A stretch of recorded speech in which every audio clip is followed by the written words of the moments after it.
Halo, salam sehat jiwa untuk kita semua. Saya Dr. Sarah Endang, SCHM, SPKJ, dokter spesialis jiwa di Rumah Sakit Bakti Asi Jatibarang, Brebes.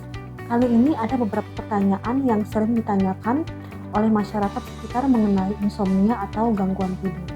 Nah, tentunya masih banyak yang belum tahu. Kali ini kita jawab pertanyaan yang sudah masuk di sosial media kami ya. Nah, ini ada pertanyaan yang pertama. Dok, saya sering merasa sulit tidur. Apakah merupakan suatu penyakit ya dok ya? Nah, jadi biasanya orang yang merasa sulit tidur itu dapat disebut dengan insomnia.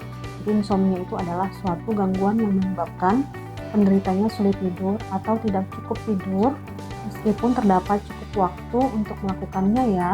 Nah, pertanyaan kedua, apa sih dok penyebab insomnia? Nah, jadi penyebab insomnia itu bervariasi ya. Nah, jadi sesuai dengan jenisnya. Jadi yang pertama itu adalah insomnia primer. Jadi insomnia primer itu disebabkan oleh banyak hal. Nah, ini disebut dengan masalah yang fungsional. Jadi seperti masalah dalam pekerjaan, keuangan, kemudian ada peristiwa duka. Nah, hal tersebut dapat menyebabkan seseorang mengalami gangguan tidur. Kemudian ada yang dikenal dengan insomnia sekunder.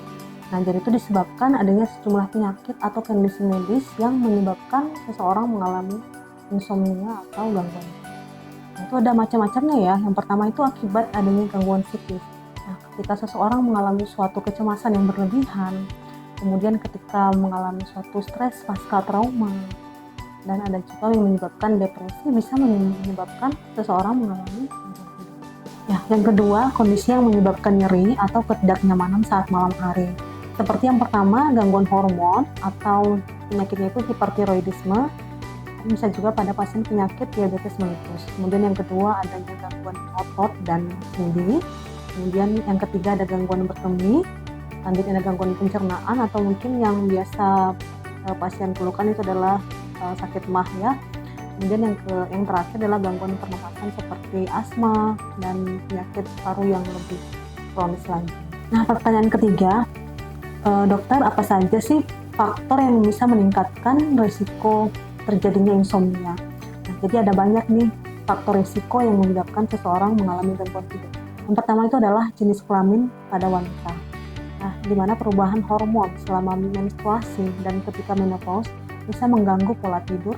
Kemudian selain itu, insomnia juga sering terjadi selama kehamilan. Kemudian kedua, usia di atas 60 tahun atau mungkin yang kita sebut dengan lansia. Nah, jadi kondisi kesehatan dan pola tidur dapat berubah seiring dengan pertambahannya usia.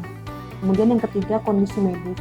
Nah, jadi risiko insomnia itu sendiri pada orang yang menderita gangguan kesehatan baik fisik maupun mental, terutama yang sedang berlangsung lama atau kronis. Yang keempat, dokter, bagaimana sih cara pengobatan dan cara pencegahan insomnia?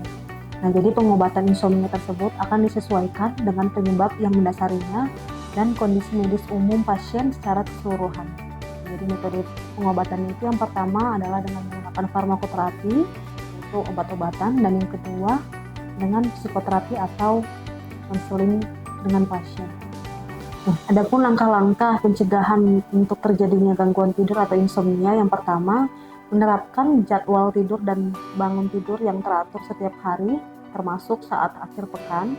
Yang kedua, menjaga jadwal makan yang teratur dan memperbanyak konsumsi makanan sehat, termasuk sayur-sayuran dan buah-buahan. Yang ketiga, berolahraga secara rutin. Yang keempat, membatasi waktu tidur siang. Yang kelima, menjaga kenyamanan dan suhu kamar tidur. Yang keenam, membuat tubuh secara rileks sebelum tidur, misalnya dengan mandi air hangat atau membaca buku. Dan yang terakhir, memeriksakan kesehatan secara rutin ke dokter, terutama jika memiliki penyakit kronis yang memerlukan kontrol rutin. Nah, ini pertanyaan terakhir, kapan sih harus ke dokter ketika seseorang mengalami gangguan tidur? Nah, yang pertama, lakukan pemeriksaan ke dokter jika kurang tidur yang Anda alami sampai menimbulkan dampak negatif, seperti sulit berkonsentrasi, mudah marah, menyebabkan tekanan darah tinggi, dan mengganggu kualitas hidup seseorang. Kemudian yang kedua, pemeriksaan penting untuk dilakukan terutama bila insomnia sudah berlangsung dalam hitungan bulan. Kemudian yang terakhir, melalui pemeriksaan, dokter dapat mengetahui penyebab insomnia dan merencanakan metode pengobatan yang tepat pada pasien. Bila Anda mengalami keadaan tersebut, jangan segan untuk mengkonsultasikan diri Anda atau kesehatan Anda ke Rumah Sakit Bakti Asi Jatibarang Brebes. Rumah Sakit Bakti Asi Jatibarang Brebes melayani dengan kasih sayang dan setulus hati.